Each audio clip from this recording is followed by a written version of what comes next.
a todos, soy Liliana Ryabov, profesora agrégée de secundaria y doctora en literatura hispanoamericana de la Universidad Paris-Nanterre. Hoy les quiero hablar de un libro que fue leído y comentado dentro de nuestro club de lectura Tinta en el Ojo. Se trata de la novela La hija única, publicada en 2020, una novela de la escritora mexicana Guadalupe Nettel.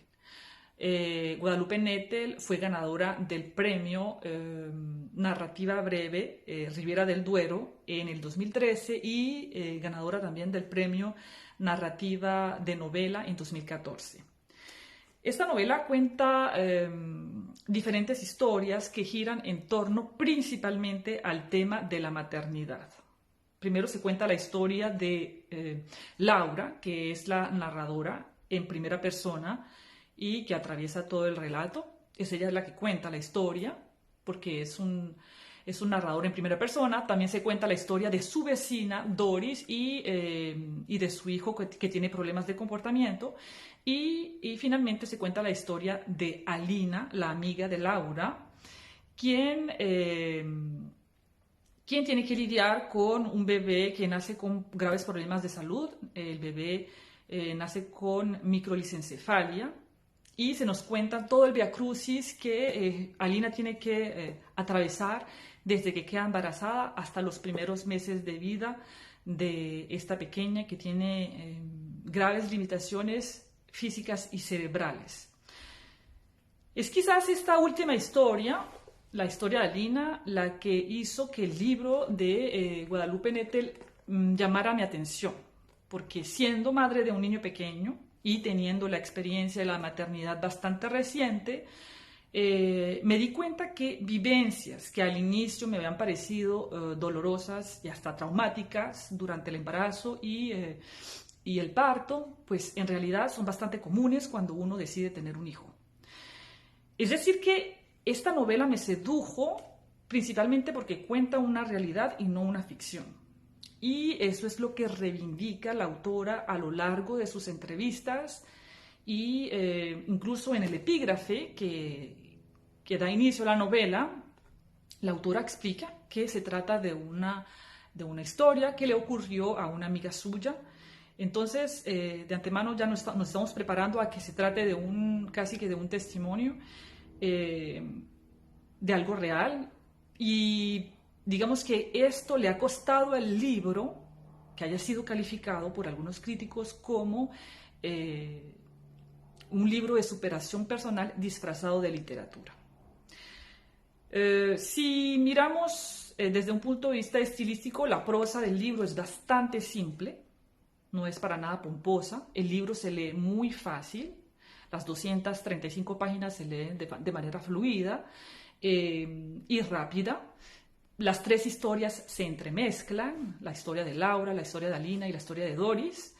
Entonces, pero al mismo tiempo hay digamos que un precio a pagar porque esas historias se mezclan, se lee muy fácil, pero hay temas que se abordan, pero que no se profundizan.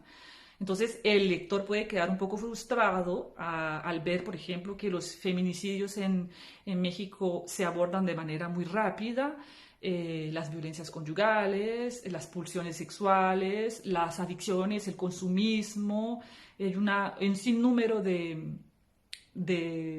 temáticas que se abordan pero no se profundizan. Entonces a veces podemos terminar un poco, digamos, frustrados porque no se nos explican con detalles esas situaciones que ponen en aprietos a los personajes, pero que finalmente se solucionan de forma rápida y fácil, porque digamos que los personajes atraviesan muchas dificultades, pero hay muchos ejemplos de resiliencia ante el dolor y los personajes terminan siempre, digamos que, con un final feliz. Entonces,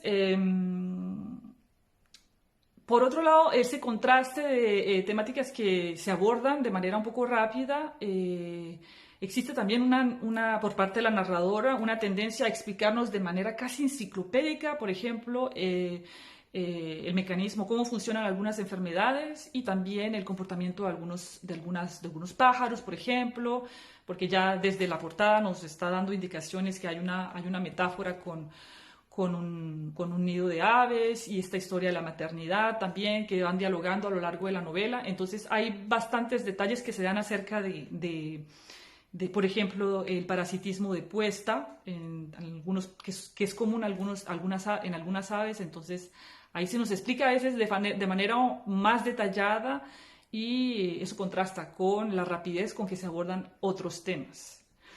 Sin embargo, este libro recomiendo su lectura porque es un libro que sale de la tradicional imagen que tenemos de América Latina, que siempre la estamos relacionando con el tema del narcotráfico, con el tema de la violencia, la miseria.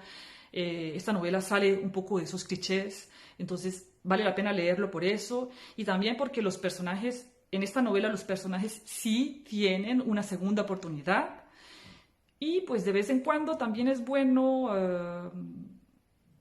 tener lecturas o acceder a textos en los que los personajes no estén condenados a padecer un sufrimiento o un dolor de forma eterna.